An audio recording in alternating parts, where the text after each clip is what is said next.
वा, काय मस्त सुरेख भाजी झाली आहे अंड्याची. मस्त कलर आला आहे. नमस्कार, मी अंजली कॉर्नरमध्ये तुमचं सर्वांचं मनपूर्वक स्वागत आहे. तर आज इथे आपण बघणार आहोत काळ्या मसाल्यातील अंड्याची मस्त झणझणीत भाजी. तर सर्वप्रथम इथे आपण साहित्य पाहून घेऊया.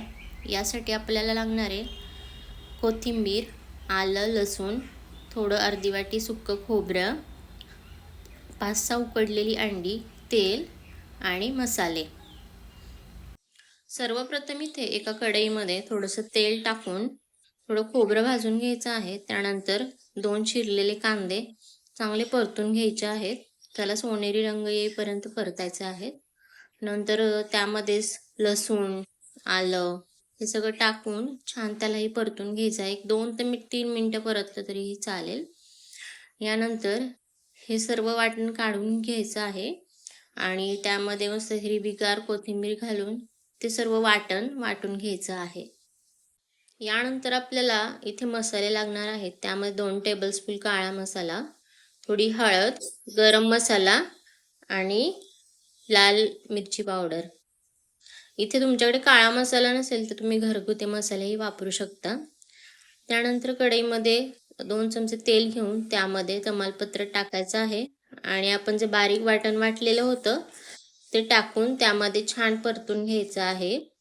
त्या वाटणाला असं मस्त तेल सुटेपर्यंत परतायचं आहे. एक 3-4 मिनटे छान परतलं की त्यामध्ये जे आपण मसाले घेतलेले आहेत ते टाकायचे सगळे आणि त्यालाही 2-3 मिनटे परतून घ्यायचं आहे एक रंग येईपर्यंत. आणि या वाटणामध्ये आपण नेहमीप्रमाणे गरम पाणीच टाकणार आहोत.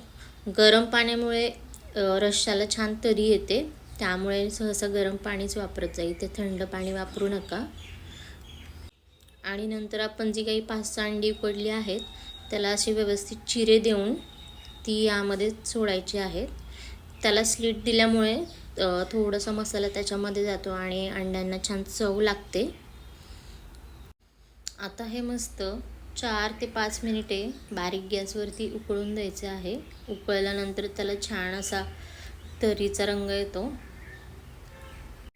यानंतर मी थोडीशी कोथिंबीर बाजूला काढून ठेवली होती कारण ते गार्निश करायचं होतं. तर आता ती कोथिंबीर आपण मस्त वरून भुरभुरायची आहे, त्यामुळे त्याला मस्त टेक्स्चर येतं.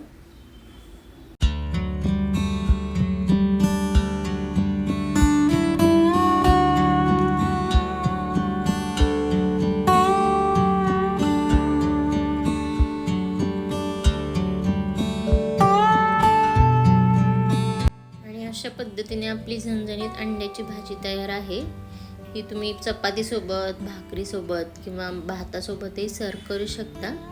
तुम्हाला अशीच नवनवीन रेसिपीज पाहायचे असतील तर अंजली.कॉर्नरला नक्की सबस्क्राईब करा, लाईक करा, शेअर करा. आता भेटूया आपण नेक्स्ट एपिसोडमध्ये पुन्हा अशीच नवीन रेसिपी घेऊन. तोपर्यंत धन्यवाद.